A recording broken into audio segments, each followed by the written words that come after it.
Excellent. Welcome again. Those of you that don't know me who are logged on, I'm Lindsay Scott. I'm one of the sales managers here in Cleveland, Ohio. And joining us today, we are fortunate enough to have Professor Erin O'Brien. She's going to be talking to us today about exceptionally average Massachusetts record on electing women. Rather than read her bio to you, I would much rather, she's fun. I've already been chatting with her before the presentation, have her give her own little bio and take it from there. And then I think we will all join you, Erin, for some good conversation after your presentation. Excellent. Thank you for having me. And thank you for the attendees for making time out of your day. I know they record this and stuff like that, but I prefer live people. So thank you. As Lindsay said, I'm an associate professor of political science at UMass Boston, but my Buckeye roots are strong. I was born in Columbus, then we moved to Michigan. We don't talk about that, in Virginia. But then I did middle school and high school in Dayton and went to college at John Carroll in Cleveland. And my first job was at Kent State after graduate school. So I have strong Ohio roots, of which I am very proud and make sure to make note of here in the Bay State now that I'm in Massachusetts. My research is honestly, it's on the politics of poverty and race and voter access, political learning and student debt. But since I've been here in Massachusetts, I do a lot of local NPR and various politics. I'm in the New York Times and the Wall Street Journal. I've had that sort of hit. But ironically, it's either about my work on race and voter access or my takes on Massachusetts politics. So the project I'm presenting today is out of a book that I've got forthcoming on Massachusetts politics. But this really just became sort of an inductively derived interest based on the commentary I was doing. So without further ado, it is a slideshow, but I think that's a lot more helpful when we're doing Zoom. So I am going to do a set of slides, and my plan is to talk for about a half an hour, and then hopefully, as was said by Lindsay, if you feel comfortable, throw those cameras on. And I love a good conversation. That's really my favorite thing about my job. So let's go ahead. I'll get started over there. Do the screen share. Let me just put you guys on.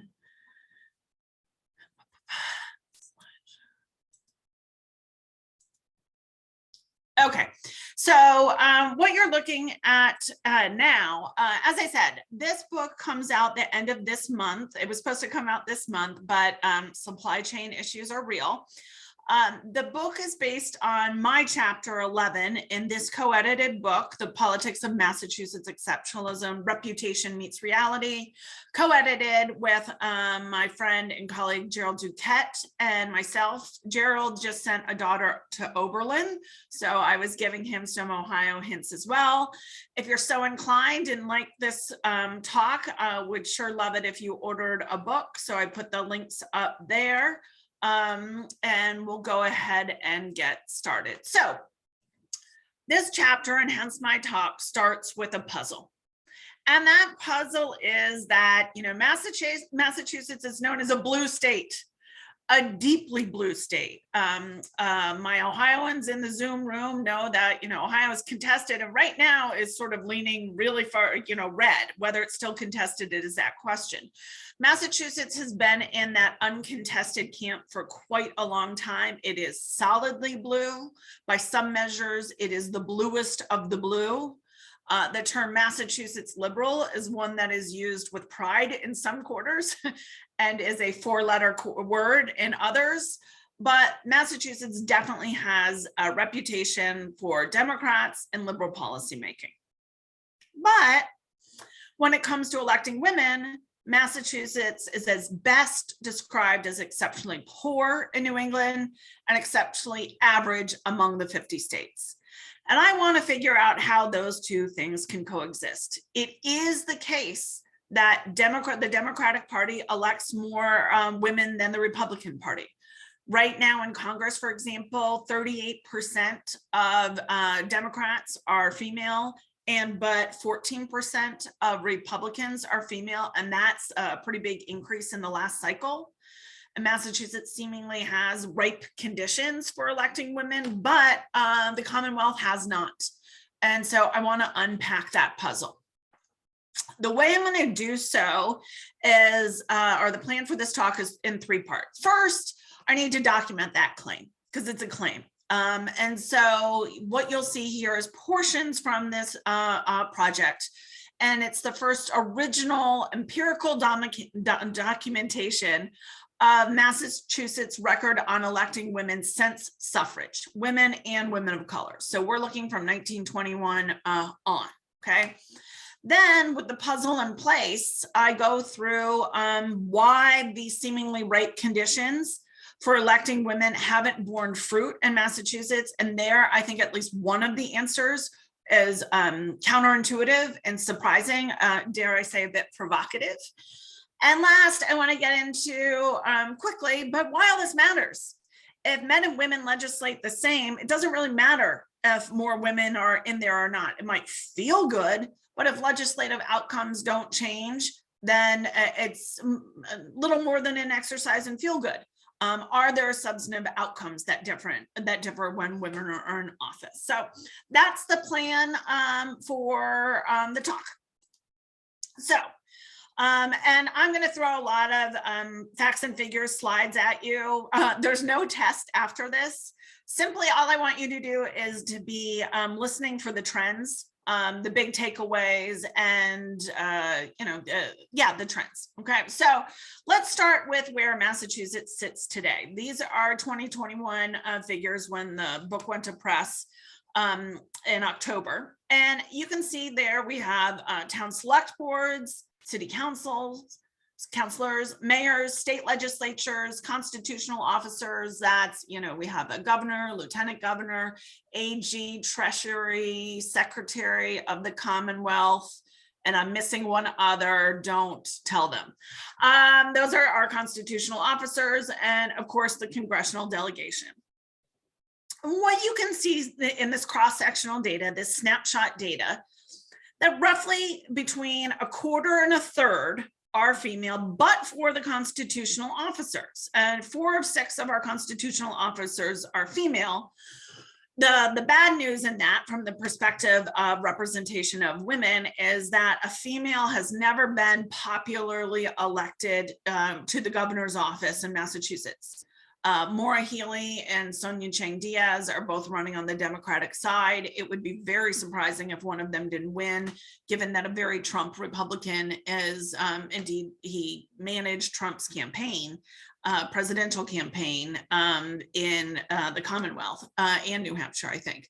But that's who's running against those 2 Democratic women. So Massachusetts just doesn't have a taste for that type of Republicanism. So it looks like that might change, but there's been a lot of times people thought more women were going to win and they didn't. So don't count chickens. So that's where we sit in Massachusetts. Is it an improvement over 0? Yes. Is it a steady march forward? It's been 100 years, unless a march forward is a low plane. No.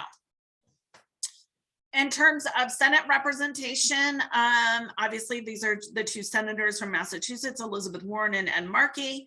And Elizabeth Warren was the first female senator popularly elected in Massachusetts, and she was just elected in 2013 when she beat incumbent Scott Brem. Then we turn to, this is the Massachusetts congressional delegation, of which there are 9. This is the highest percentage of women that have ever served in Congress from Massachusetts, and it's at a third. Ayanna Pressley, a squad member, I'm sure everyone has heard of, in the lower right box, if you're facing, is the first woman of color to be elected to the Massachusetts congressional delegation, and she was just elected in 2018. So Massachusetts, as a cross-sectional design, between a quarter and a third, not terrible, okay, but the better measure, or a measure that is more applicable to all regions of the state, is to look at the Massachusetts state legislature. It's a much lower cost of entry compared to running for the Senate, or compared to running for the House or for governor, okay? in each state legislative district is comparatively small. So we really can get a sense of the taste for female representation across the Commonwealth, okay? There's a larger end, so there's more variability. So what you're seeing here is a data set. Two graduate students helped me put together who worked incredibly hard, Allison and Jane. And since suffrage, we went back and documented the percentage of women who are state legislators in the Commonwealth. And what you can see is, interestingly, Massachusetts was one of the two states that when suffrage, the amendment went through, Massachusetts originally said, yes, women can vote, but they can't run for office. That was quickly thrown out, but a little trivia bit for you. But from 1921 to 2021, we see very slow gains, if any, stasis really through 1973. There is a jump here to 85, but really we're holding around between 25 and 30% since 1993, since I was in high school. All right, so this is not a dramatic move forward. It is a move forward. I'm not always a glass half empty person, but this is a 100-year time span, and a very liberal state has yet to approach equity in the relatively low stakes game of legislative office. Now, you might be wondering, how does this compare with other states? Because that's, maybe it's better than most. If I'm saying Massachusetts is uniquely bad, then I need to justify that claim. And what you've got here is the gray line is the percentage of women in the Massachusetts legislature. The same line you just saw here went from blue to gray, okay? Yellow is the average of the other 49 states, what their percentage of women in the US state legislatures are. So what you see here is that Massachusetts is almost exactly on that trend. We are decidedly middle of the pack. And this isn't a place, quite frankly, Massachusetts likes to be. We like to understand ourselves on the vanguard of progressive policies, be they transportation, be they LGBTQ rights, etc., gay marriage. But nonetheless, Massachusetts is but average. It comports with the US state averages, but it does not exceed it. And that is not, the trends you're seeing here are not anomalistic. This holds over the 100-year time span. So at best, average. Then what we've done, and this graph's a little ugly, admittedly, but Massachusetts is in the green here, okay? And all the other New England states are represented. And what I want you to see in that green line in New England, one can argue this is controlling for political culture, that New England states are more similar than Midwestern states, just as a political culture. Or out west, there is something unique to the regional cultures in the United States. So comparison here would say we can hold culture fairly constant. And as you see here, that green line, Massachusetts and Rhode Island are always vying for last, okay? But Rhode Island we'll talk about this later, Rhode Island has seen a recent very big tick upwards. So Massachusetts is average compared to the other 50 states, right in the middle of the pack, and worst in New England in terms of electing women to their state legislature, okay? So then we move to not just women, but women of color. And here, unfortunately, you have to group all women of color together because the N is so low, right? This groups all Asian American women together, despite, whether you're Cambodian heritage, Chinese heritage, etc. Same for Latinx, same for Black women. Even when we group these together, we see that in Massachusetts, where the gains were made, okay, the gray line is the one you've been familiar with, the percentage of women in the Massachusetts state legislature. The blue line here represents of those women, what percentage are women of color? And again, that's Black, that's Latinx, that's Asian, all together. And what we see here in 2021, of the 31% of the legislature that is female, only 5% of Massachusetts is women of color. Massachusetts has a reputation for being pretty lily white, but Suffolk County, where Boston is located, is majority minority. Boston and Massachusetts are decidedly more diverse than some stereotypes suggest. And you can see that here in terms of this next slide shows you, let's look to the population. You know, if only 5% of Massachusetts population was women of color and 5% were in the legislature, one could argue, you know, that's proportional representation. What's the problem? Okay. And so, you know, that's a fair argument. So I went into the data and we know from the census and elsewhere that Massachusetts, 14.9% of the population is women of color, but only 4.5% of the legislature. And of the women serving, 14% are women of color, okay?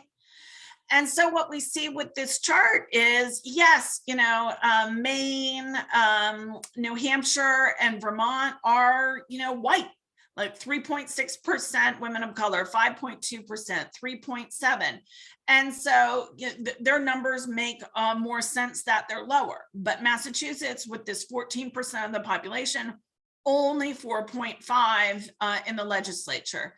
Connecticut, 17.5, similarly underperforming, okay? Rhode Island does better in terms of 14% and 9.7%, as well as a higher percentage of those serving are women of color. So again, right now the takeaways are that Massachusetts is average in electing women to the legislature, worst in New England, and has real problems when it comes to women of color. The gains that have been made by women in the legislature have fallen disproportionately to white women. And there are differences between the percentage of women of color in the population and the percentage in the legislature that are quite dramatic. So that's sort of the empirical beginnings. I'm looking at this and I'm thinking, you know, I'll be honest, part of the reason I moved from Ohio is I thought, oh, we're going to have there's going to be, you know, more women in office.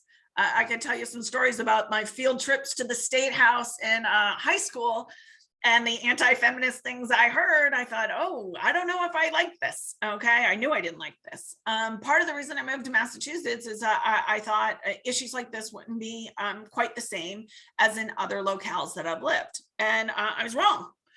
And to me, like I said, that's a real puzzle. Why is Massachusetts comparatively average when it seems to have the facilitative conditions, a knowledge economy, et cetera, for electing women?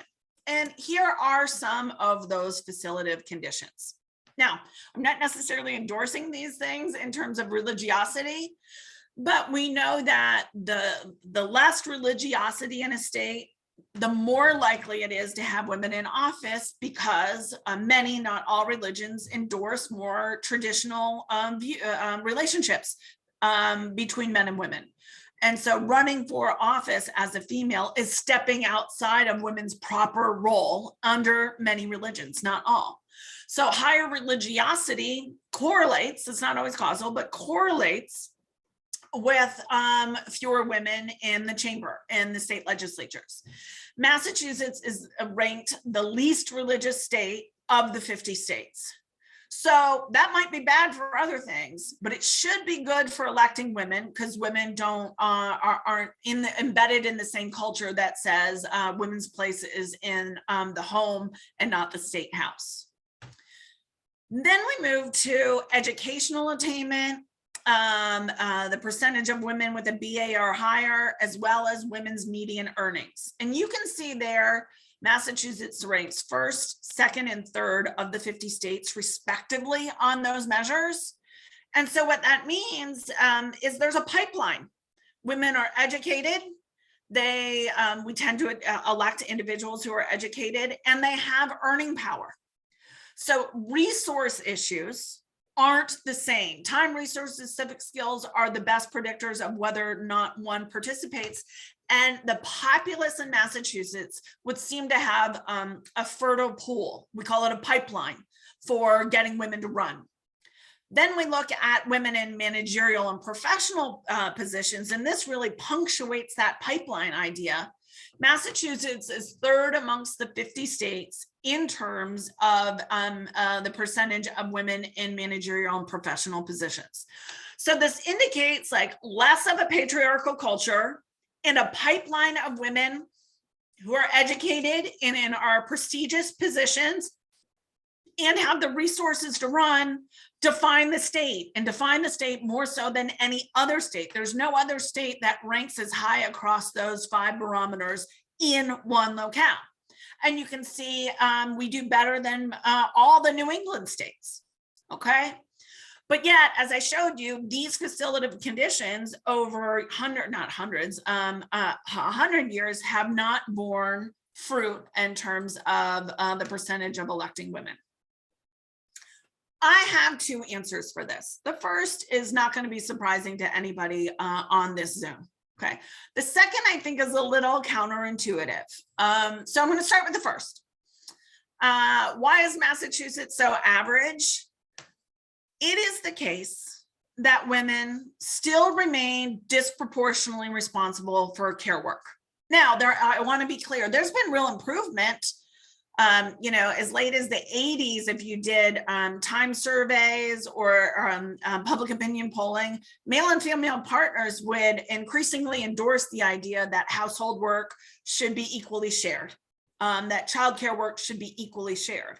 But when we look to those time budgets today, yes, there's the abstract endorsement of equality, but in the day-to-day, the care work for children and elders and dependents still falls disproportionately on women. And in Massachusetts, that burden is as high as it really can be in conjuncture. In terms of childcare, the index gets into other things like its affordability, its accessibility, etc. Massachusetts ranks 49th in terms of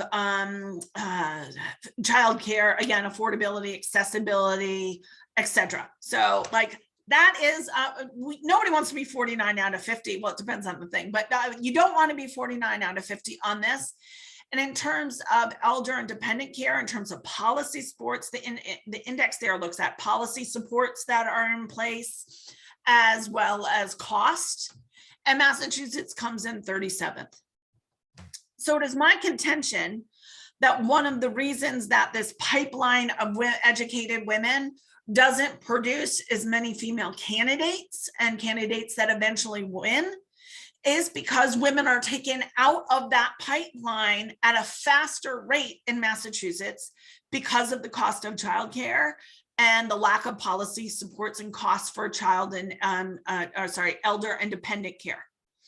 Those mean that women are, spending time on those issues, especially women in that sandwich generation that both have children and elders or dependents who might need increased attention and care.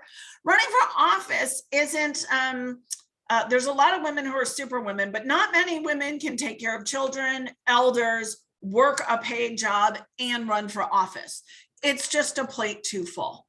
So part of the attrition in Massachusetts, ironically, comes from policy choices that the state of Massachusetts is making. Childcare doesn't have to be this inaccessible. 48 other states figure it out better. Elder and dependent care doesn't have to be this inaccessible. 36 other states do it better. So there's a bit of a self-fulfilling prophecy there. But I don't think that slide, and maybe I'm wrong, I'd certainly love some questions on it in the Q&A. But I don't think anything up there, once you know where Massachusetts ranks on childcare and elder and dependent care, it's not that surprising that that would draw women out of the pool. But for me as a political scientist, I think the more, I was going to say sexy, but that's not the right word. The more challenging, or I should say counterintuitive answer as to why Massachusetts is so average is because of single party control. the blueness of Massachusetts makes it harder to elect women. Now, I'm sure some of you are saying, but wait a second. The Democratic Party elects more women. That is true. I gave you the numbers. 38% of Democrats in Congress are female, and only 18% of Republicans in Congress are female. That holds across the states, okay? But being of a party, being a Democrat or a Republican, is not the same as single party control. Arkansas has had single party control of Republicans since the Nixon era, right? And so single party control is when one party doesn't face serious competition from the other party. Why does this matter? We know from the literature and political science that parties only reinvent themselves when they feel threatened. Parties are self-interested organisms, and if they're maintaining and winning, they don't reinvent themselves. They don't try to bring new people into the tent, because new people into the tent disrupt the previous stasis, the previous status quo, okay? And so what we find is, well, what single party control, I'll show you the stats here. Here in Massachusetts, single party control has dominated. And what you're looking at in front of you is the state party breakdown in 2021. There are 129 Democrats in the state house in Massachusetts. There are 30 Republicans and there is one independent. In the Senate, there are 37 Democrats and 3 Republicans. We do have this oddity, and we get into this in the book, of Massachusetts does have a taste for Republican governors, Mitt Romney, Charlie Baker, but it's also the case, Deval Patrick, obviously not a Republican, but these are, at least when Mitt Romney was here before he went elsewhere, these are not socially conservative. These are old school New England Republicans in that way. But I think the most important figure here is on the right-hand side. Legislative party shifts since 1959. And there, I mean, did the House flip from Democrat to Republican or Republican to Democrat? Or did the Senate, state Senate, flip from Democrat to Republican or Republican to independent? Okay, or Democrat to Republican, Republican to Democrat. And what you see here is Massachusetts, actually like Rhode Island, which we can talk about if you want in the Q&A, Massachusetts has had 0 legislative shifts. The Massachusetts Democrats have controlled the House and the Senate since 1959. That is, what is that, for 40, I can do math, 60 plus years of domination. And why would a party look elsewhere, try to bring in more diverse candidates if they keep winning? Okay. Tellingly, and Ayanna Pressley, I know not all of you are in Massachusetts, and Ayanna Pressley ran against Mike Capuano, who was a relatively popular sitting Democratic congressman with a good, dare say, progressive voting record. And she ran against him. The party was with Michael Capuano. They were not with Ayanna Pressley. When Ayanna Pressley won, then of course the Democratic Party won again, or got behind her. But individuals like Barney Frank and others were saying, why are these people running? What are you bringing different? Wait your turn. This is family against family. The women who have won in Massachusetts often do, at the highest levels, have done so outside of being the favorite daughter of the party. Maura Healey, who's running for governor and as our current attorney general. When she ran, it was a huge deal. She's out, she's a lesbian, and she ran while she was out. She ran against Lawrence Tolman, who is a real, he's a labor guy and was the favorite party of the Democratic Party establishment. And when she won, it was pretty shocking because that Democratic Party establishment has been able to control. So in terms of legislative outcomes for women, or, what's better for social welfare policy, I would argue, and this is me, Erin, not Dr. O'Brien, but I would argue that it's better when Democrats are in control. However, what we're also seeing here is single party control makes parties lazy. Their candidate recruitment process doesn't look to women because it didn't have to look to women.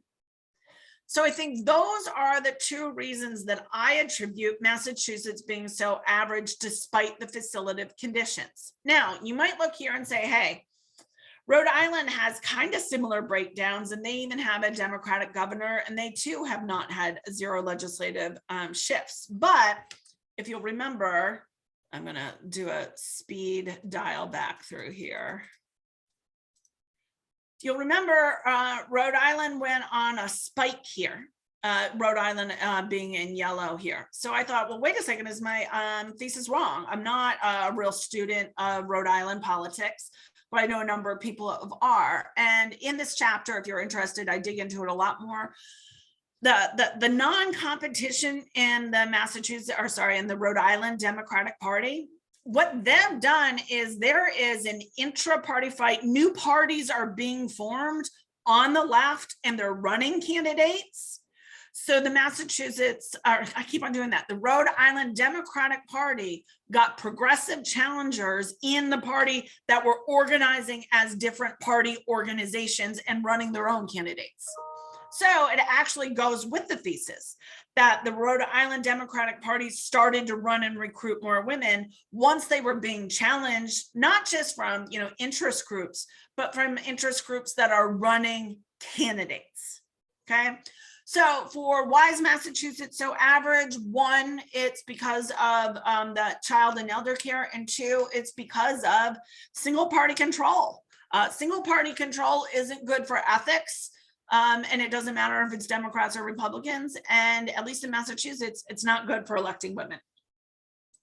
So to conclude, before I turn it over to you all, I'm sure a couple of you are wondering who cares or why does it matter if, individuals in elected office are fairly elite, they govern like elites, or women and men of the same party are more similar than they are different. Why does it matter that we elect women?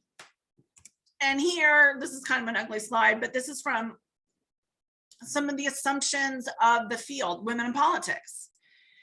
And the field assumes that women have objective interest flowing from being a woman and or the unique position women occupy in society. And that can be derived from reproduction, gender division of labor in the home, political economy in the workforce, gender division of caretaking, and of course we have intersectional reads there. Okay, that women do have these objective, being woman isn't the only thing that matters for political interests, but there are objective interests that differ from those of men, and it requires representation. Okay, realizing women's interests requires representational parity with men in all positions of power and influence. Now, no, that's not saying more, but it's saying parity, that, if the Supreme Court is 5-4 women or 4-5 women, that body is more likely to take into the concerns women. Same thing for Congress. If Congress was 50-50 female, then different policy would emerge. And what we find over and over again is that is the case. Electing women doesn't just feel good if you're a young girl and hopefully a young boy. Okay, it's not just an issue of socialization or like she ran, I can run too, and that's real. That descriptive representation does matter for ambition amongst girls. We know girls are equally likely to say they want to run for president till about middle school. And then that ambition gap comes in. If there's a female present there, that they can see themselves in that role. Okay, so that does matter. But for my purposes, or for substantive representation, we find over and over and over and over and over and over again in the literature that members of Congress, elected officials, they take care of their constituents first, like they want to get reelected like everyone else. But after that, female legislators do legislate differently. They concentrate on issues that are different than men. They put their energies behind them. They ask different questions in committee. They sponsor legislation that oftentimes has not been considered before. So it is that women do legislate differently. And again, it's not all consuming, but there is better substantive representation for women when the chamber looks more like the women in the United States. Okay, so this isn't just a problem of optics, it's a problem of democratic legitimacy, and who state legislatures are getting outputs for. Okay, so last, before I turn it over to you, is my sort of solutions on this are, I know some of you are moving into second career, and easy for me to say, but run for office. It doesn't have to be the Senate to have a major impact in your community. City councilors, town councilors, those roles are incredibly important. And as a second substantive act, I'm sure a lot of you have amazing connections in your community, leverage them for new things. If that's not your bag, encourage women in your circles to run for office. It remains the case that when women run, they run with thicker resumes than men, and they're more likely to need to be asked, to be encouraged to run. Male candidates sort of are oftentimes see it as their birthright, whereas female candidates are more likely to need some encouragement to run. Excuse me. The good news is that when women run, they win and lose as frequently as men, okay? They do, however, run with thicker resumes. So oftentimes a more qualified woman is just as likely to win or lose as a less qualified man. But the good news in this part is when women run, they're just as likely as men to win. So we need more candidates in the pipeline. We need to keep more candidates in the pipeline with policy choices that allow women to both excel in care work and their partners to excel in care work, but also to have running for political office or being political in their lexicon. And so with that, okay, good, about 35 minutes. I will stop and I will turn it over to the participants. I'm going to upgrade you all to panelists. It'll take just a second. When you get a request, say yes, you want to be one, because I don't believe it will let you turn on your camera until you are a panelist. So you should all, and if you don't want to, that's okay too. And then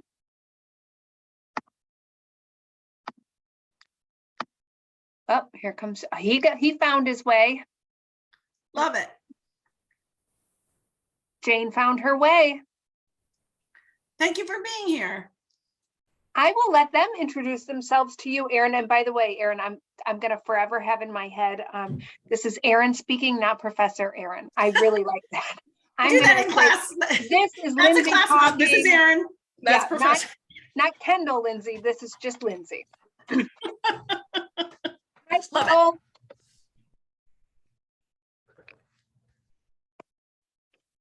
Jonathan, Jane, and Paul, but who would like to introduce themselves? Jonathan, as soon as I saw your name on, I went, oh, I've got to get him on camera because that could be some fun conversation. Okay, so now that I've been set up, I'm Jonathan Hanson. I'm the person who put the chat item up about some of us having connections in great. Massachusetts and Ohio. I'm from Quincy. Okay, I'm in North Weymouth. Okay. I'm from Braintree. Okay. Lexington. Okay. Oh, hey. All right. And I still have family in the Boston area, so I get out there periodically, but I haven't lived there in a long time. I wonder, when I was growing up, this Massachusetts was maybe not quite as overwhelmingly Democratic as it has been in recent years, but it still was strongly Democratic. But I seem to remember that there was a kind of I don't know whether it was a cultural split or something. But, when I was growing up, there were people like Louise Day Hicks who were Democrats, as well as people like Ted Kennedy. And I just wonder to what extent that sort of of cultural divide still exists, and how that might affect the success or the inclination of women in politics. I think yes and yes. That yes, that divide still exists. And does it get renamed yet? Yes. Now the Brahmin are establishment Democrats, right? And the rowdy working class are progressives. Yeah, and that's not a perfect metaphor, I know, but that split between insider and outsider very much still defines Massachusetts politics. That, what high school did you go to? I'm like, you haven't heard of it.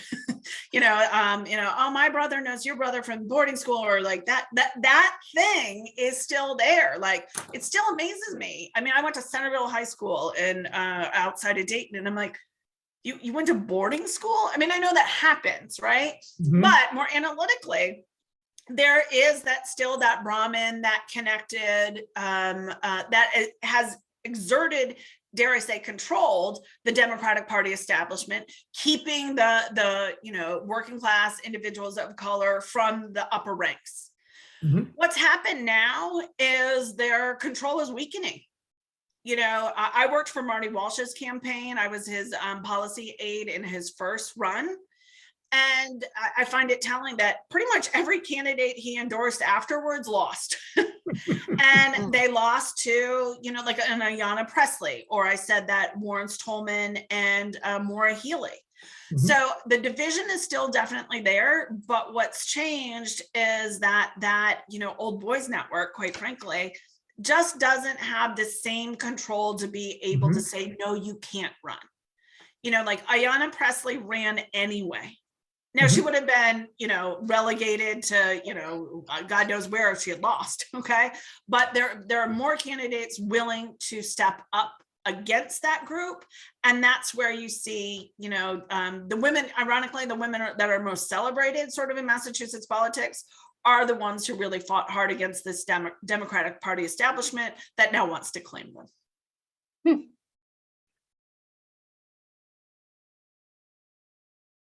Other questions or cries of outrage, I'll take too. Jane, I wanted you to take a minute to introduce yourself. I'm in sales for Kendal at Home, and so I worked with Jonathan and his wife, so I know them very well, but I wanted to meet you as well. Well, we talked to Danielle Dennis, you probably know. That's our connection to Kendal at Home.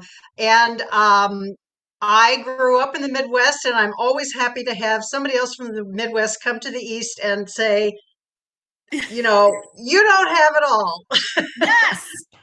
Fact. My connection to Ohio is my son and his wife went to Oberlin, and they now live in Shaker Heights. So we spend some time in that state. So what my comments were gonna be that, in discussing this issue of not just women, but other things about Massachusetts politics, people have told me, well, Massachusetts is not really as blue as you think. The Democrats are not all, but are a very conservative group. And part of that, I'm sure, is what you have been talking about, that they've just been in power, and why should they change? And another thing that I have noticed is the Democratic leadership. There have been some scandals over the last couple of decades, which really, I mean, that you would think that would kind of shake them up a bit, but it doesn't seem to have. It doesn't seem to have at all. I can't name the names right now, but you know who I'm talking about. Yep. I can't remember them all. Because the list is so long. Right, that's true. And I have to admit that I voted for Michael Capuano. I knew him when we lived in Somerville. I thought he was great. I was really so glad that he was progressive. But now that Ayanna Pressley is in there, I see, it is her time. And thank God she did it. I still like Michael, but it's time to have her representation and her more progressive energy in there. So I'm really happy that she won now. And I think you hit the nail on the head that like she's a perfect. Michael Capuano is great on paper. Yeah. And I know him from a couple things too, and I'm like, this is not who I would think of who you have to go after as a challenger. Exactly. But, Ayanna is such a great example of she does legislate differently. She's bringing voice to different issues. And that's Jonathan, to your point, that's always been a tension in the Democratic Party, but the Ayannas never got on the same stage. Yeah. The party could keep them out. A couple of years ago, this was like 14, my numbers might be wrong. His last name was Yoon, and he ran against Menino, our mayor, or a former mayor. And, this talented, had a young family, Asian guy, you're thinking this is gonna be great. He literally got ran out of town. I think he moved to Chicago because he couldn't get a job anywhere because he went against the Democratic Party establishment. 2014 is not that long ago. Wow. So I think it's just that the Democratic Party is faltering. And I think you're right, single party control here does mean they're conservative. Not all, but the state legislature is more conservative than the blue label would suggest, because they're behind the times. They haven't had to reinvent themselves. My co-author, or not on this chapter, my co-editor for the book, the one whose daughter is at Oberlin now,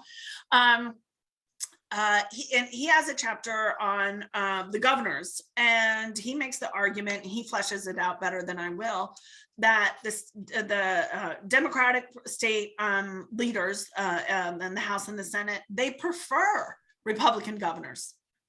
Because with Democratic governors, you actually have to, the fissures in your party become more visible because you're supposed to pass stuff, right?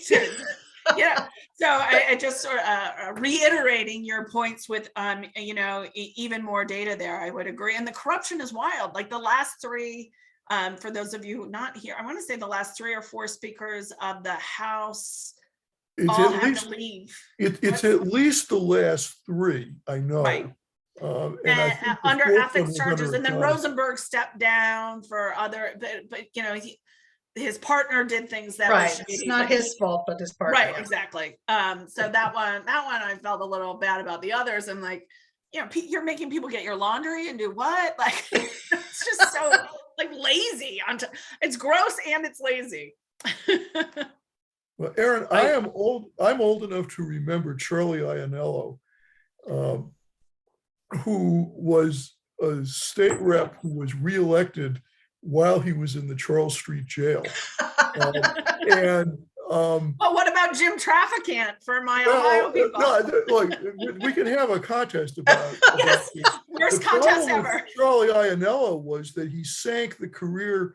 This is before your time, but there was a really good young Boston City Councilor named Chris Ianella, who was not related to the corrupt politician at all. But Chris Ianella's career went downhill because too many people confused the names and thought that he was the crook.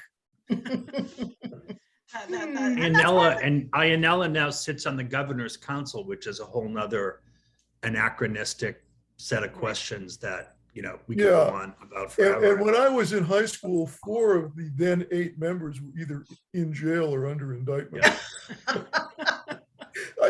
There's a lot of good Massachusetts corruption stories. Yes, there are. Yes, given our size, that is, it's very true. I have a question actually related to size and geography.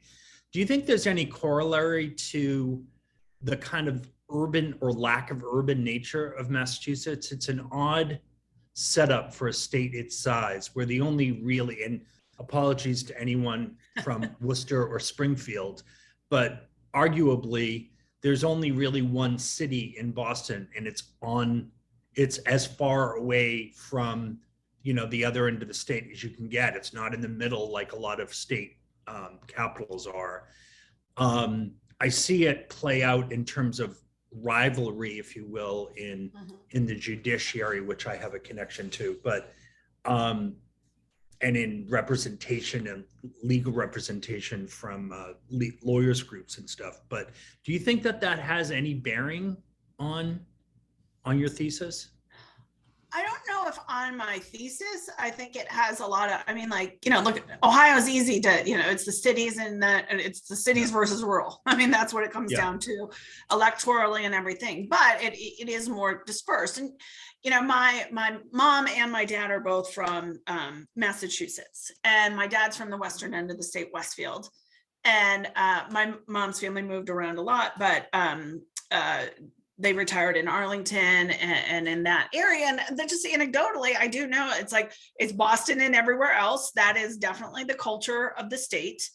But I do think the western end of the state both resents that, but then their identity is often rooted in Boston as well.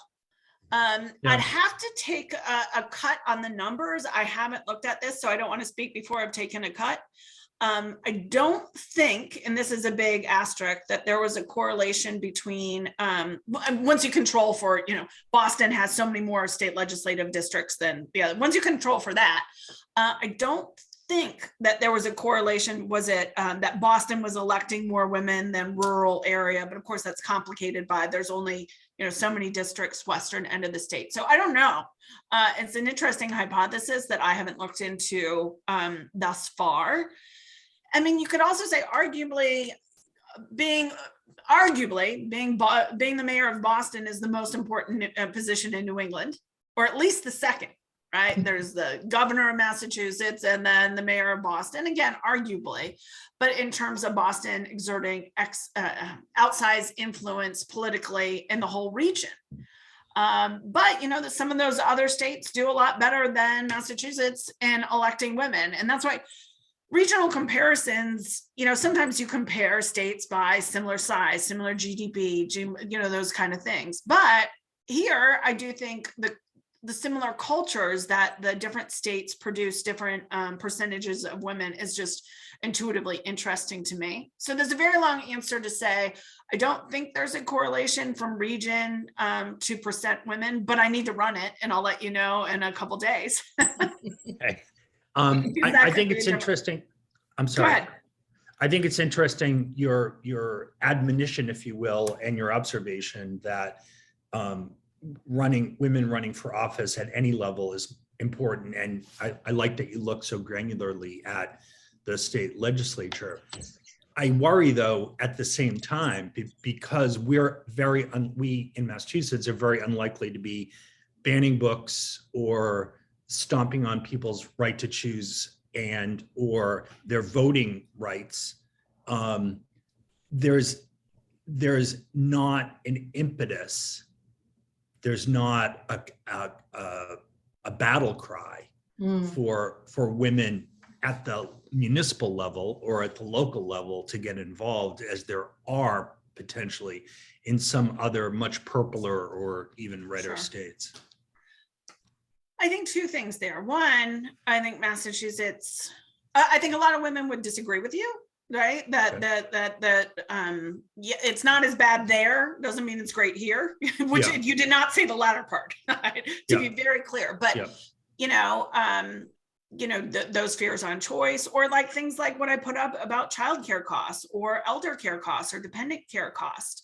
Like that affects everyone, but it affects women disproportionately. So, maybe some of the big culture wars things aren't happening, but on that granular level, women are being paid less here. And all those things still hold. But I do take your point. It's not, I don't think we're banning books here either. Like Jeff Deal is an unattractive candidate in Massachusetts in ways he wouldn't be elsewhere. So that point also stands. So sometimes I think what we do in Massachusetts is a little bit of a proxy fight. But this is where this race, and I'm getting into the weeds for those of you not in Massachusetts right now, but I was talking to a guy from the Globe yesterday about the Secretary of the Commonwealth race. I forget her first name. Her last name's Sullivan. She was president of the Boston NAACP, and she's running against Galvin, and the Secretary Galvin, who basically runs our elections, in the running against him in the primary. And Paula, it was a very similar discussion where the reporter was saying, why? We're pretty good. I'm putting the words in the reporter's mouth, but essentially why? We have our elections go pretty smoothly. we've made, and this is true, we have made tremendous progress. We used to be, I've got another chapter, it's like from laggard to leader, and it's about voter access in Massachusetts, the way in which in the last really 6 or 7 years, we've expanded the franchise, early voting, all that other stuff. And I think the answer there is that thing, yes, it's better here, but that's not enough anymore. Yeah. That, we don't have same day registration, or, Galvin's office, I think, is to be commended for the changes they made, but he didn't make any of those changes until he had a challenger last time. And so, I think like what I was talking about with descriptive and substantive representation, Galvin, to unfairly use him as example, he'll vote correctly. Should we do mail-in votes or ballots or not? Yes, we should, right? Or should we have automatic voter registration? He will begrudgingly go along with it when asked. A female would be asking, would be pushing for, would be saying, we need to do those. So I think it's a nuanced answer. And I think all those things are true, that it is better here and the threats aren't quite the same, but it's not as good as a lot of people think also, Right. Well, things are simultaneously true would be my And in a lot of, central Massachusetts, there be dragons, right? I mean, and I'm one of them. Like Charlton, I only know because there's a rest stop and it's where you get on 84, right? And I'm sure many of my fellow denizens of 0211 something are exactly the same way. I have a related question, or you brought it up in a couple of different ways, and I'm sorry if I missed it, but do you think there's corollary to the idea that we have this love affair with socially liberal, Massachusetts Republicans in the governor's office, and the lack of women in other elected spaces? It's tough to tell because it's such an N of one, you know what I mean? Like, at least with the legislature, I've got a lot more variation. And there's only anecdotes to talk about, right? Yeah. But, look at, oh God, what was her name? She's Jane Swift. Thank you. From the western end of the state, right? And she was not popularly elected, but stepped in. And then Mitt Romney basically forced her out of the race because she was viewed as vulnerable, and maybe she was, but why was she vulnerable? Could be gender related. Well, it was because remember the helicopter. The helicopter, The helicopter to feed the baby or to get the nanny to the baby or something. It would never, ever have happened to a man, ever. Never. Yep. If he came home with, if his briefcase was stuffed with Gerber baby food jars when he stepped down the stairs of the helicopter, secret. What a great guy. State police would have picked it up, taken a picture, and it would have run on the front page of the Globe the next day as being, like you just said, what a great guy. Daddy's home. Yeah, like, oh, look at him look at him taking care of his own children. Yeah. Right? Now this is where you could get me started. How many times someone will ask me, well, how old are your girls? And I'll say 7 and 9. And they say, well, where are they? Like, because I'm at work with my husband, their dad. Like, nobody ever asked my husband, where are your kids? No. And that holds today. And it totally, I mean, I'm sure you have an equitable relationship, but these things, like, those assumptions are still out there. And that's when it comes to that childcare and stuff, it just falls on women more. And I'm, like I said, I'm not all doomsday. It is definitely getting better, but it's not parity. I think, Erin, for me as a mom of 2 young girls, it's such when you see those numbers in Massachusetts, it's a little startling because I comfort myself thinking, oh, my girls are growing up in such a better time and we've come so far, but have we really? I mean, I guess it's all, you can pare it back, but it's not quite as far as, I mean, we could go on forever. I think the same thing, we've looked at racism the past couple years that you thought, what, that's still happening? But we've come so far, and maybe unfortunately not as far as we need to be. It's hard, it's personal. Like, that's why I care about this. I've got these amazing students, men and women. I want their voices in there. Our school's disproportionately working class students and all that. It is personal, and I hate seeing the figures too, but when I've got these people in class, I'm like, no, we need you. This is what you're doing. I get very bossy, but I appreciate that reaction, and that they're right around the age where, especially your oldest, it sounds, where ambition for elected office starts to falling away. That's so cruel. That's young, but it's not inevitable by any means. Well, I don't know what we're doing in this house, but our oldest, we say we're doing something right. I think Paul knows. I mean, she brings home Jane Goodall, Amelia Earhart, Rosa Parks, these books that she reads, and she's been Joan of Arc and Amelia Earhart for Halloween. So far we're like, all right, we're doing that is something good. right. Yeah, That beats Harry Potter and like the Little Mermaid. That's pretty damn good. Yeah. Yes, She's impressive. pretty cool. Yeah, But I like that. yeah, we all have a long way to go. I think what you say is when your kid's doing that, you go, it's all socialization. Well done. Well said. Mhm. Well, I hate to put a damper on this, but I have to say that all women are not equal. There are many women in the legislature, in the national legislature, that I wish were not there. Yep. Hello, Marsha Blackburn. Marjorie. Marjorie. Yeah, no, I think that's Wilbur, Hello, we Marjorie. can name them Yeah. all. Yeah. I still, I think there continues, like, what we're talking about, like there is a higher bar for women, like, and same the way there was for many candidates of color. You might get elected, but you get to make one mistake, and then Right. and the other gets to make 20. Right. Yeah. But I think you're right, Jane. Like, I don't think by being female doesn't make you a better candidate than being male. I know. But in some ways it's victory when women can be just as average as the guys.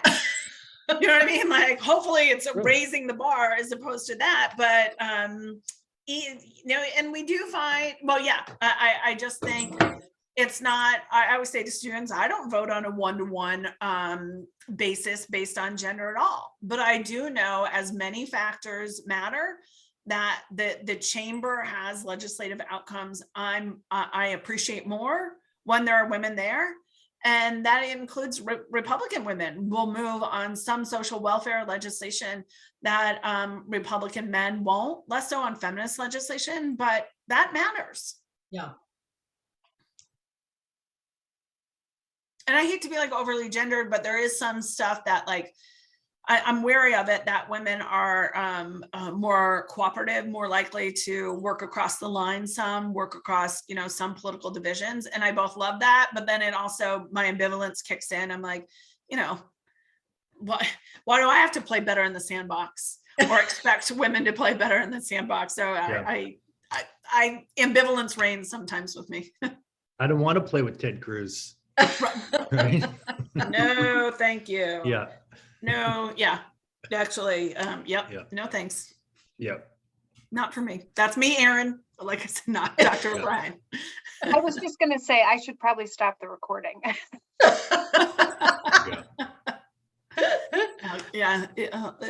Anyway. But yeah, any other questions or? That was great. It was Yeah, really great. That was Very really interesting. helpful. Really Thank you. cool. Yeah. It was Great. great.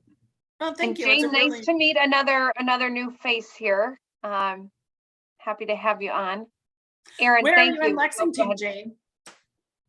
I'm right by the Winchester line. Do you know Lexington? My grandmother was at Brookhaven. They moved from Yep. Arlington to Yep. Brookhaven, so I got to know the area better. I know Yeah. several people in Brookhaven. Yeah. Yeah. No. I still. Yeah. It was a great community. But yeah. The CCRC, Lindsay, where only the brainiacs go. It's sort of the next step on from Harvard professorship. That's right. Exactly. Well, guess where I won't be going. That actually is a disadvantage in my book. Yeah. Yeah. When I moved here, I looked at two places in Cambridge at apartments, and like somebody had like spell corrected something on a bathroom wall, and I'm like, no, this place is not for me. Oh my God. I like it a little more real. Yeah. That's funny. Yeah. Well, I thank can you see all for myself your doing that. Don't say it aloud, Jane. Things are going so well.